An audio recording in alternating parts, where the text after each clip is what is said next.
Alex, eu queria que você compartilhasse com a gente aí, cara, a história da Nelcar, como é que foi aí, como é que você chegou, pode dar uma resumida assim, e como que vocês se tornaram aí o dono da empresa. É uma história muito legal. Eu já conheço uma parte, mas eu queria ouvir de você aí, para o pessoal aí entender como que funciona, quanto tempo a Nelcar, como é que você entrou nisso, mano? Bora lá, bora lá.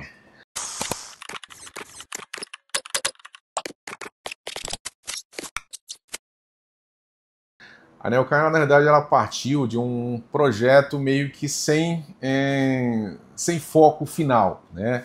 O patrono da Neocar, na época, o seu saudoso Raul, né? Seu Raul. Em 93, o sogro dele mexia com recondicionamento e ele reclamava da dificuldade de encontrar peças no mercado em 92, 93. Que era um caos, né, cara? Exatamente. Então comprava ou das fábricas ou tentava importar lotes grandes, que era um negócio que era muito caro, impossível de trabalhar desta forma. Então você ficava muito dependente de uma ou duas empresas que trabalhavam com isso, vendendo o conjunto ou a turbina nova na época. Sim. Né?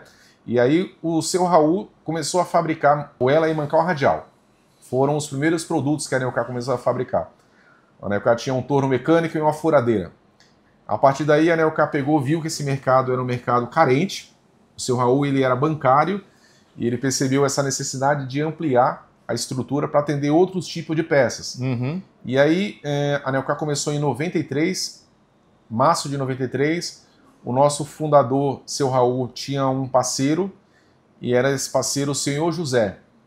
Ele era na época o braço direito do Raul na época. Ele começou a ajudar o seu Raul no desenvolvimento das peças. Isso se deu em abril, maio do próprio ano de 93. Caramba, que legal. Durante esse processo, a Neocar foi crescendo. Começamos numa garagem, para vocês terem ideia, e a Neocar foi crescendo devido aí ao volume de peças, ao volume de a variação dos produtos que existiam, né? E aí o seu Raul decidiu alugar um espaço maior e necessitando de mais mão de obra, sempre mais mão de obra. Eu entrei na empresa em 2001.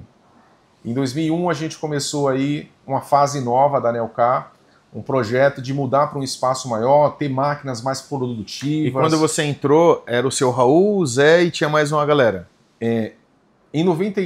Quando eu entrei em 2001, a Neocar ela era uma empresa menor, tinha cerca de 10 funcionários. O seu José já era gerente da produção, coordenava lá todo o processo, a Neocar já fabricava bastante peças. Sim. Mas tinha ainda muita necessidade no mercado. Eu entrei como funcionário na Neocar, o seu José era gerente, eu era assistente administrativo na época. E aí comecei com algumas ideias. Eu já tinha um conhecimento administrativo do histórico profissional que eu tinha. E aí a gente começou a ajudar no desenvolvimento. Então uma ideia nova que o seu Raul teve foi mudar para um espaço maior. Sim. E aí nós fomos para Osasco na época, nós estávamos em São Paulo, mudamos para Osasco. Foi um grande passo da Neocar. A Neocar estava em um espaço de 400 metros e partiu para um espaço de 1.000 metros quadrados. Já foi um baita de um pulo. Um grande pulo. E lá nesse espaço a gente começou a crescer muito. Foi uma época que a indústria brasileira estava desenvolvendo muito. Isso 2004, 2005. E isso começou a dar muito resultado para a empresa. E com as nossas ideias e apoio de todos os colaboradores que a Neocar sempre buscou, colaboradores com vontade de produzir, de participar da empresa, a gente conseguiu aí, através disso aí, melhorias para a Neocar. Em 2011, o seu Raul, como dono da empresa, decidiu que ele ia encerrar a Neocar. Ele via uma crise mundial muito grande e achava que esse mercado ele ia acabar pela invasão dos chineses no Brasil. Verdade. E aí teve a crise nos Estados Unidos, e o seu Raul ficou muito preocupado com isso e decidiu encerrar a Neocar. E a proposta dele foi... ele queria encerrar literalmente? Ele queria fechar a Neocar. Em 2012, ele nos fez a proposta. Por que vocês não compram a Neocar de mim? E foi aí que na época o José e eu decidimos abraçar aí acreditar o sonho dele. Acreditar passou a ser o nosso sonho. Inclusive na época nós chegamos a propor para ele se afastar um período para que nós administrássemos a empresa e depois ele retornasse. Ele não quis. Em abril de 2012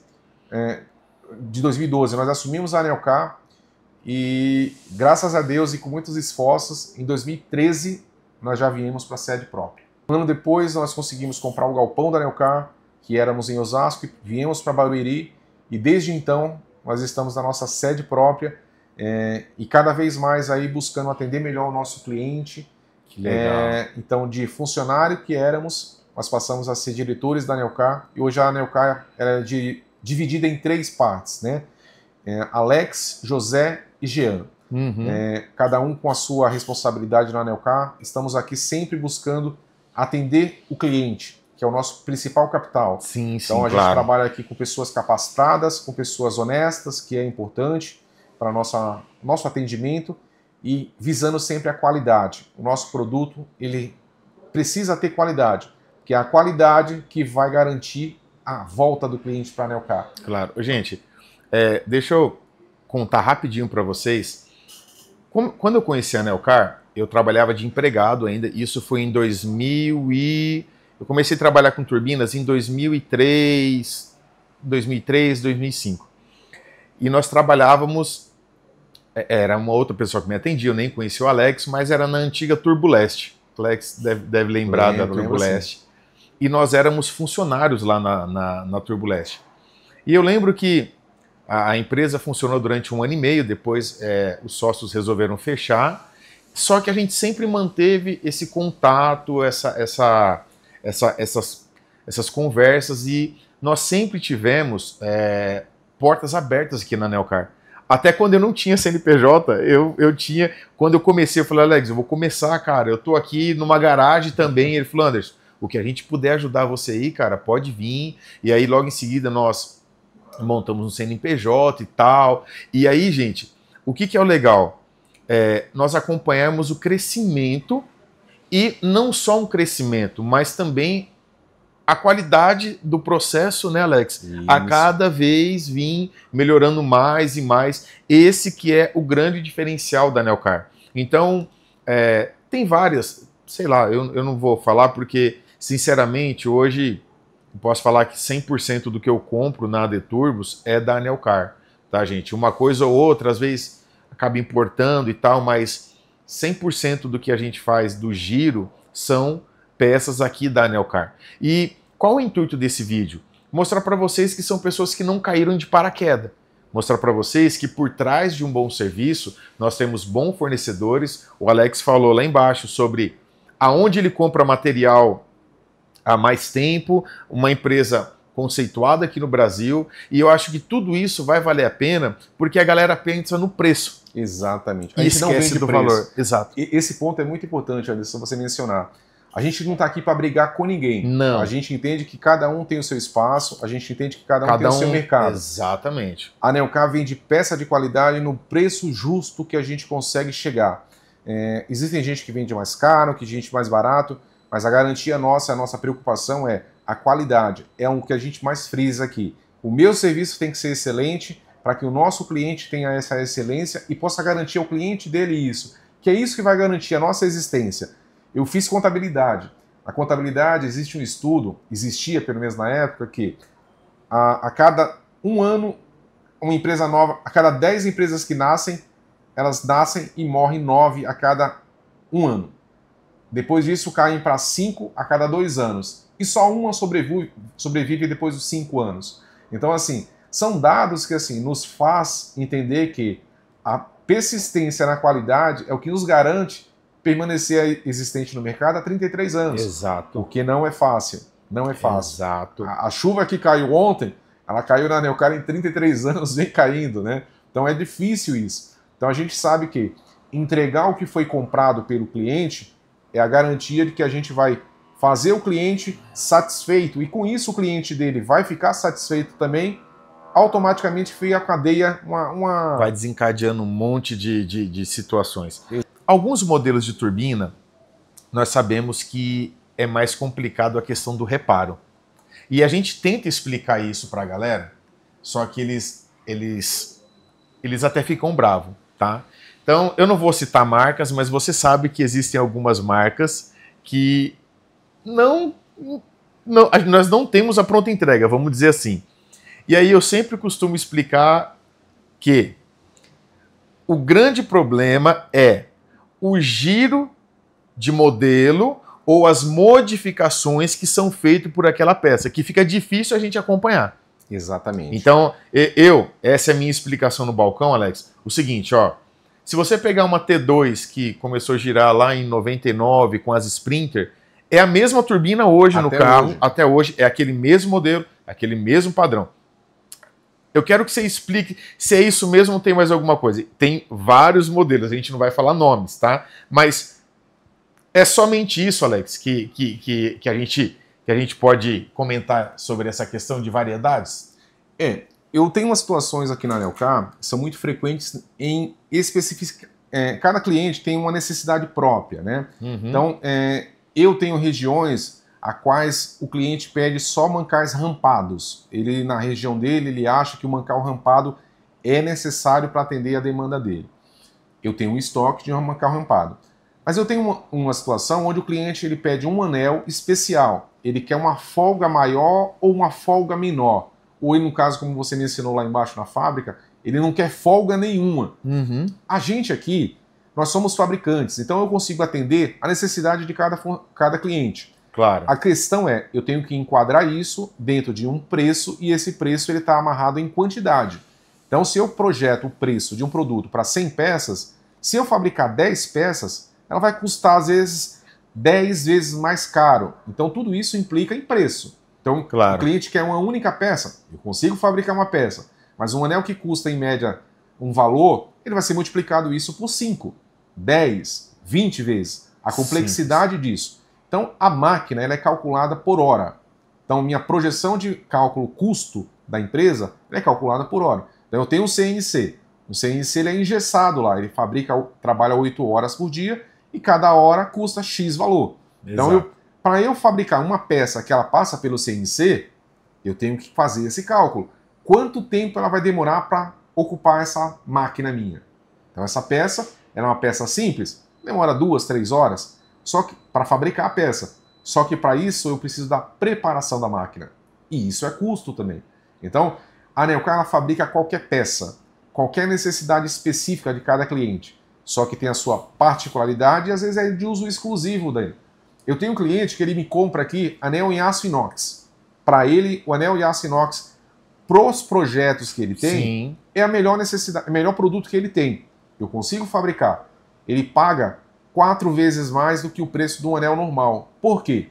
A matéria-prima é diferente, o meu processo industrial é diferente, desgaste de ferramenta é maior. Então tudo isso impacta em quê? Em custo. Sim, então, sim. Se você vai comprar um calçado, chinelo hoje, que ele custa R$10, se você for comprar um chinelo mais resistente, melhor, ele vai ser 30, 50.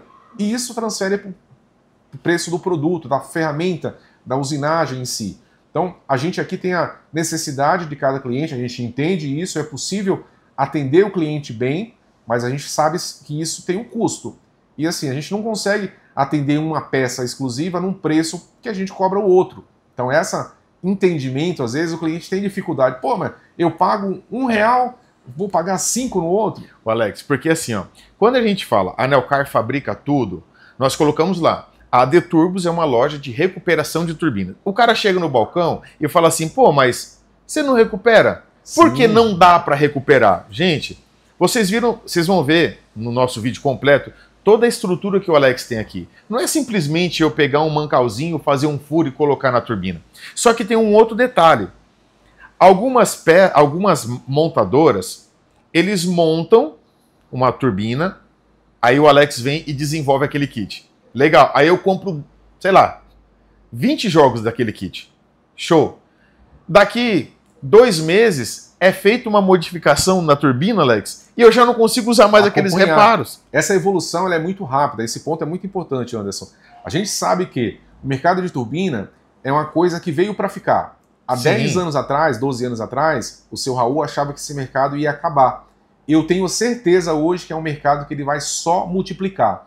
Hoje você vai comprar seu carro 0 km na loja, você tem a opção lá, comprar um Onix, que é um carro popular, sim, ele é aspirado ou turbinado. Então, é uma tendência isso, cada vez mais. Por quê? As formas ecológicas que existem hoje comprovam que o turbo é um produto eficiente. Antigamente o foco era fazer mover carga, fazer arrancadas. Hoje não, é uma coisa eficiente e ecológica. Então a gente hoje vive um um momento totalmente ecológico mundial. A temperatura muda muito, hoje chove, faz sol, e hoje é tudo ao máximo. E isso está tudo influenciando no quê? Nessas ações. Exato. Então, o nosso turbo hoje, ele é essencial para nós cuidarmos do planeta. Exatamente. É uma situação totalmente louca, mas é a realidade hoje. Nós falamos sobre a diferença do material do bronze, né? Vamos tirar. Cara, vamos pegar um 366, vamos pegar um motor 366, um 352. Esse turbo, lá atrás, cara, ele trabalhava com 0,7 de pressão, Alex. 0,8, um turbo com 80.000 RPM, aproximadamente. A pressão, cara, sei lá, 0,6, 0,7 e tal. O que veio acontecendo? Hoje nós temos um motor, uns caminhão 3/4. Vamos pegar um toco, um eixo só. Ele é o mesmo tamanho do 1113, ele é o mesmo tamanho, só que reduziu para um motor 4 cilindros que usa uma K16, cara, que roda topado com 2,5 kg de pressão. 4 vezes mais. 4 vezes mais, reduziu-se 2 cilindros, o motorzinho ficou bem curtinho para puxar a mesma potência, para puxar basicamente o mesmo peso. Aí vai reduzir a emissão? Claro, quanto mais ar, menos combustível para você poluir. Só que com isso, o desgaste vai ser maior. Muito aí maior. A gente pega um mancal, é que esquecemos de pegar, mas se a gente pegar um mancal de 366 e um mancalzinho de K16, já vai entender que tudo foi reduzido para o quê? Aumentar a potência, reduzir os atritos, só que isso vai gerar muito mais do motor, vai gerar muito mais das peças. E geralmente a K16, quando quebra, ela dá um PT. Exatamente, não tem recuperação em muitos casos. E essa questão da redução é um negócio até meio contrário à lógica, né? Sim. Você para ver hoje um caminhão, ele tem a forma de movimentar ele é muito mais eficiente. Sim. Antigamente, para um carro pequeno embalar, demorava-se muito mais. Hoje isso ocorre no caminhão também. Isso é exatamente por causa da eficiência mecânica, eletrônica que foi desenvolvida. Então a turbina hoje é um componente muito sensível, né? A gente sabe disso, devido até a essa resistência que ele precisa ter para mover um caminhão carregado ao extremo e às vezes sem a manutenção necessária. Então tudo isso influencia em durabilidade. E as duas coisas, Alex, que eu sempre estou falando para o pessoal. Turbina não é só para correr, gente. Turbina é para força, é torque. Por isso que nós temos... os motor 3 cilindros não presta, porque...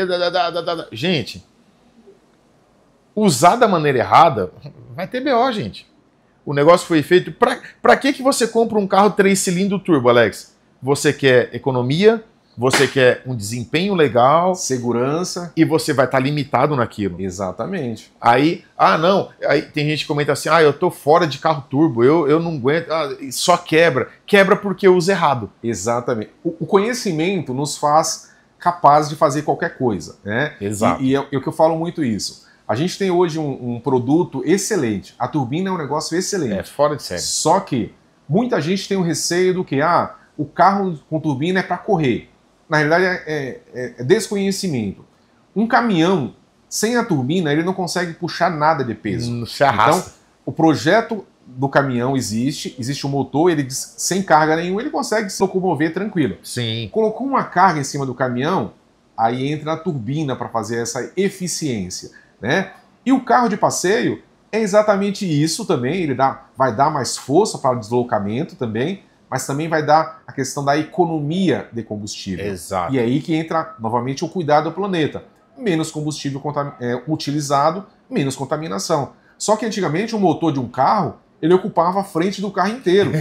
Você abriu o carro lá e fala, isso aqui é um motor de caminhão. Não, hoje o motor de um carro ele é pequeno, a turbina é menor ainda. É menor ainda. E é muito mais eficiente. E os reparos são menores ainda. Exatamente. Gente, eu vou falar para vocês, um TD03. É um turbo que na minha máquina chega a 250.000 RPM. É um negócio de louco. Você Como imagina? Não explode, né? Você imagina?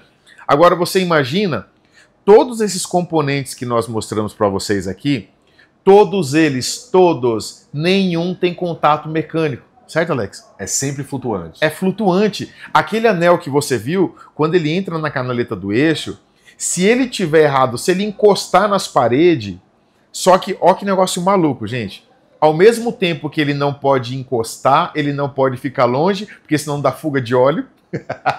É uma geometria muito bem Agora, estudada. você né? imagine tudo isso trabalhando, começando... Harmônico, é uma orquestra. Exatamente, em harmonia. Um eixo tem que ser bem retificado, desempenado. Nós temos o mancal, juntamente com as arruelas, com o colar, que também é flutuante, tá, gente? Todos eles vão trabalhar em filmes de óleo.